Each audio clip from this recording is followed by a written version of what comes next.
Dear students, in BS English Literature third semester, you are welcome.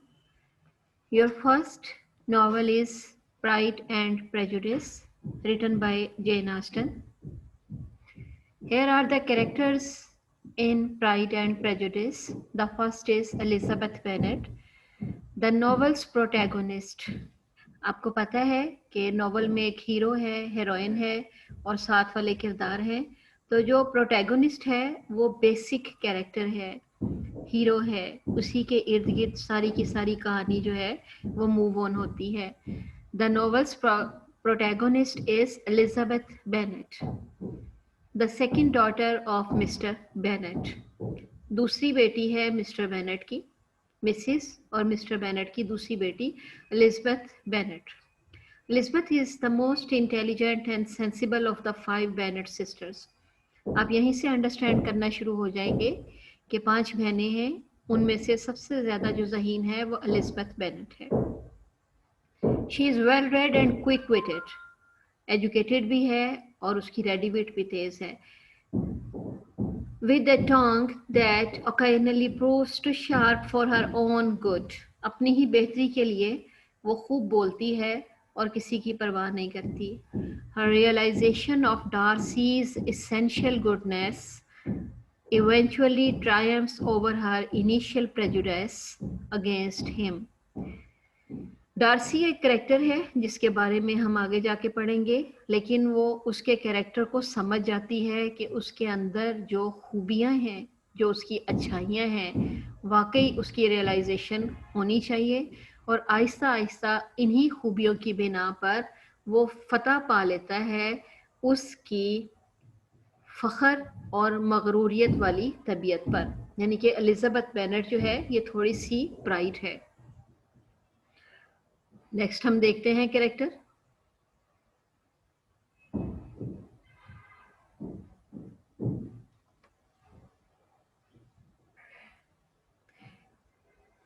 Fits William Darcy, a wealthy gentleman, ये एक अमीर तरीन इंसान है।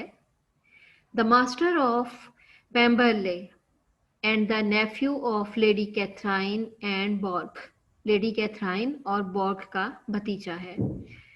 दो डार्सी इज इंटेलिजेंट, डार्सी इसके कैरेक्टर के बारे में हमने फर्स्ट स्लाइड में पढ़ा था, इंटेलिजेंट है एंड ऑनेस्ट, ईमानदार भी है।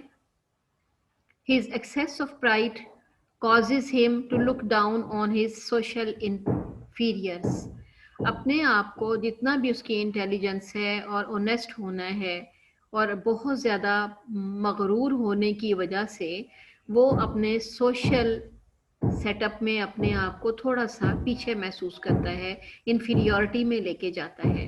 हम डार्सी के कैरेक्टर को डिस्कस कर रहे हैं। Over the course of the novel, he tempers his class consciousness and learns to admire and love Elizabeth for her strong character. Darcy और एलिजाबेथ का लव अफेयर और उनका आपस में इंटरेक्शन जो है वो सेकंड स्लाइड में हम डिस्कस कर रहे हैं। थर्ड कैरेक्टर है Jane Bennet, the eldest and most beautiful Bennet sister. इसकी कैरेक्टराइजेशन को अंडरस्टैंड करने के लिए ये सबसे बड़े रिमार्क्स हैं।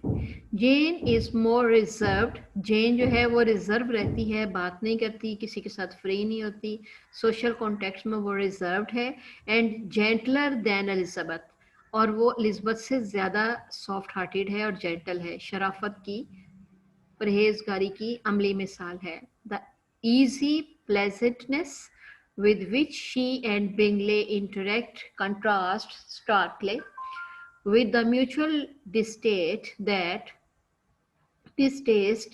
marks the encounters between Elizabeth and Darcy.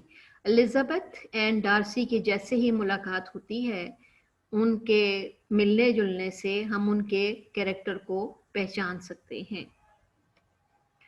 Charles Bingley, Darcy's considerably wealthy best friend. Fourth character, best friend of Darcy. Bingley's purchase of Netherfields, an estate near the Bennets, Bingley जो है वो बेनेट्स के करीब नीदरफील्ड के पास एक जायदाद खरीदती है, serves as the impetus for the novel, और वो नागजीर है कि उसका नावल में वजूद हो, क्योंकि जब तक जायदाद का मसला नहीं आएगा हम इसकी कैरेक्टराइजेशन को अंडरस्टैंड नहीं कर पाएंगे। Whose easy going nature contrast with Darcy. अब डार्सी और उसकी नेचर में फ़र्क है। बिंगले और डार्सी दो कैरेक्टर हैं, हम इनको आपस में कंट्रास्ट करेंगे। ये मेल है, मिस्टर बिंगले और Darcy. He is genial, well-intended gentleman whose easygoing nature contrasts with Darcy, initially discourteous demeanor. He is blissfully uncaring about class differences. Mister Bingley जो है वो क्लास डिफरेंस को केयर नहीं करता। जैसे जैसे हम चार्ल्स बिंगले का कैरेक्टर पढ़ा है, फर्दर कैरेक्टर की तरफ बढ़ेंगे तो कहानी मूव होती हुई नजर आएगी। मिस्टर बेनेट, ये हमारे पास पांचवा कैरेक्टर है। The Petrarch of the Bennet's family, a gentleman of modest income with 5 unmarried daughters. Mr. Bennet has a sarcastic, cynical sense of humor. मजाक करता है, तंज करता रहता है लोगों के साथ, that he uses to purposefully irritate his wife, और बेगम को भी तंग करता रहता है। Though he loves his daughters, Elizabeth in particular, खास तौर पे उसका ज्यादा प्यार जो है वो एलिजाबेथ के साथ है। He often fails as a parent, preferring to withdraw from the never-ending marriage concerns of the women around him rather than offer help. ये हमने मिस्टर बेनेट के बारे में पढ़ा है। मिसिस बेनेट जो हैं वो उसका तंज बर्दाश्त करती रहती हैं। उसकी पांचों बेटियों में से उसे एलिजाबेथ, जो कि हमारी हीरोइन भी है, सेंट्रल प्रोटैगोनिस्ट भी है, उससे प्यार है। 6 में आएंगे हम, Mrs Bennet. The wife of Mr Bennet a foolish, बेवकूफाना सी हरकतें हैं उसकी, नॉइजी वुमन, खप शप शोर डालते रहना, चीखों पुकार, whose only goal in life is to see her daughters married, जो चाहती है कि बस उसकी बेटियों की शादियां हो जाएं किसी न किसी तरीके से, नेचुरली जो हर माँ चाहती है, because of her low breeding and often unbecoming behaviour. Mrs. Bennet often repels the very suitor whom she tries to attract for her daughters. हमेशा उसकी यही कोशिश होती है कि बस कोई ना कोई मुझे लड़का मिल जाए, सूटर मिल जाए, जिसको कि मैं अपनी बेटियों के साथ शादी कर सकूं। जॉर्ज विकहम, इनको स्टडी करते हुए बेटा एक चीज़ जहन में रखनी है कि जेन ऑस्टन के नावल में हमेशा मैरिज, एनकाउंटर और मैच मेकिंग मेन थीम रहा है। हम 7 कैरेक्टर पढ़े। A handsome fortune hunting military officer, Wickham good looks and charm attract Elizabeth initially. शुरू में एलिजाबेथ जो है वो उससे अट्रैक्ट हो जाती है, but Darcy revelation about Wickham's disreputable past. लेकिन जैसे ही डार्सी जो है, ये डार्सी लड़का आ गया ना यहाँ पे, उसके रेप्यूटेशन खराब होने के बारे में डिस्कस करता है, clues her in to his true nature, तब उसे उसकी असलियत का पता चलता है, किसकी, जॉर्ज विकहम की, and simultaneously draws her closer to Darcy. और विकहम के बारे में सुनने के बाद, परखने के बाद ऑटोमेटिकली उसके रुझानात डार्सी की तरफ बढ़ते हैं, किसके, एलिजाबेथ के। Lydia Bennett, the youngest Bennett sister, she is gossiping, गपशप लगाती रहती जैसे छोटी बहनें गप्पे लगाती हैं, इमेच्योर सी होती है एंड सेल्फ इन्वॉल्व होती है, अपने काम से काम रखती है। Unlike Elizabeth, Lydia flings herself headlong into the romance and ends up running off with Wickham.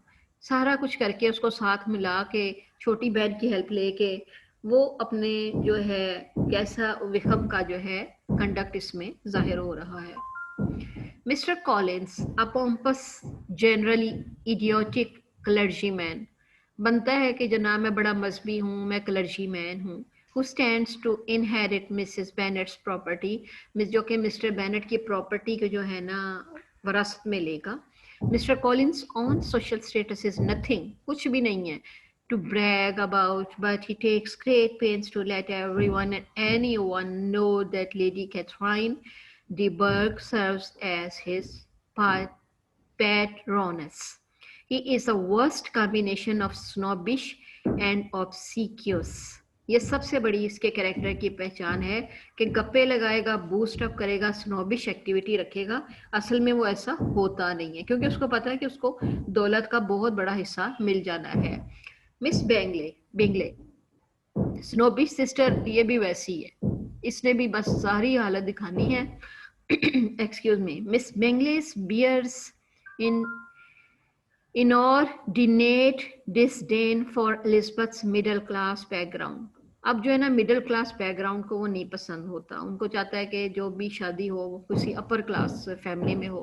Christianity में अपर मिडिल और लोअर क्लास का कंसेप्ट बहुत ज़्यादा है। शादियों के बारे में इसको बहुत कंसिडर किया जाता है और ये जेन ऑस्टन के नॉवेल्स का ख़ास आइडिया है।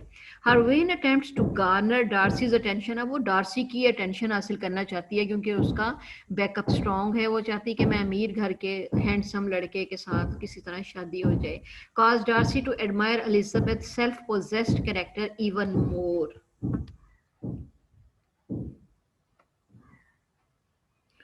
Now, the 11th slide describes about Lady Catherine de Bourgh, a rich, बहुत ज़्यादा अमीर, बूसी नोबल वुमन। बॉस करती है, बॉस की तरह से एटीट्यूड रखती है। ज़ाहिर है जब दौलत है तो उसने बॉस ही बन के रहना है। Mr Collins patron and Darcy's aunt. Miss Darcy की वो आंट है। Lady Catherine epitomises class snobbery. अब ये अपर क्लास को स्नोबिश शो करती हैं कि हम अमीर घराने से ताल्लुक़ रखते हैं, especially in her attempts to order the middle class Elizabeth away from her well bred nephew. और वो चाहती है कि एलिजबेथ जो है वो उसके अमीर भतीजे से दूर रहे। Class distinction is again here. Mr and Mrs Gardiner. Mr Mrs Bennet's brother, भाई है वो उसका, एंड हिज वाइफ और उसकी बेगम। The Gardiners caring, nurturing, and full of common sense, often prove to be better parents to the Bennet daughters than Mr. Bennet and his wife. Mister और Mrs Bennett की जगह पे mister और Mrs Gardiner जो है ना वो ज़्यादा अच्छे पेरेंट, टेक केयर और उनकी फैमिली को संभालने वाले लोग हैं, उनकी नशोनुमा करने वाले। Charlotte Lucas, Elizabeth dear friend. Charlotte Lucas, pragmatic where Elizabeth is romantic and also 6 years older than Elizabeth. 6 साल बड़ा है एलिजबेथ से लेकिन मैच्योर है। Charlotte doesn't view love as the most vital component of a marriage. Charlotte तो कहती है कि शादी के लिए मोहब्बत ज़रूरी होती ही नहीं है। She is more interested in having a comfortable home. वो कहती है घर सुकून वाला हो तो मोहब्बत को क्या करना है, वो खुद ही हो जाती है। Thus, when Mr. Collins proposes, she accepts। इसीलिए जैसे ही मिस्टर कॉलिंस उसको एक्सेप्ट करने के लिए कहते हैं, ऑफर पेश करते हैं, प्रपोज करते हैं, तो वो जल्दी से उसको एक्सेप्ट कर लेती है कि वो मिस्टर कॉलिंस के घर में आरामदेह घर में ऐश करे।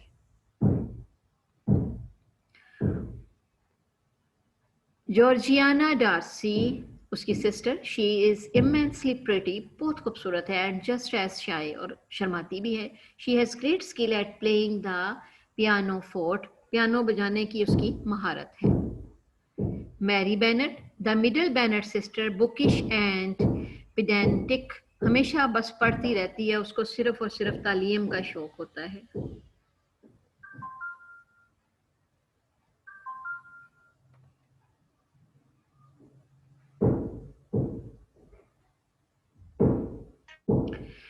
Catherine Bennet, the fourth Bennet sister, like Lydia, she is girlishly enthralled with the soldiers.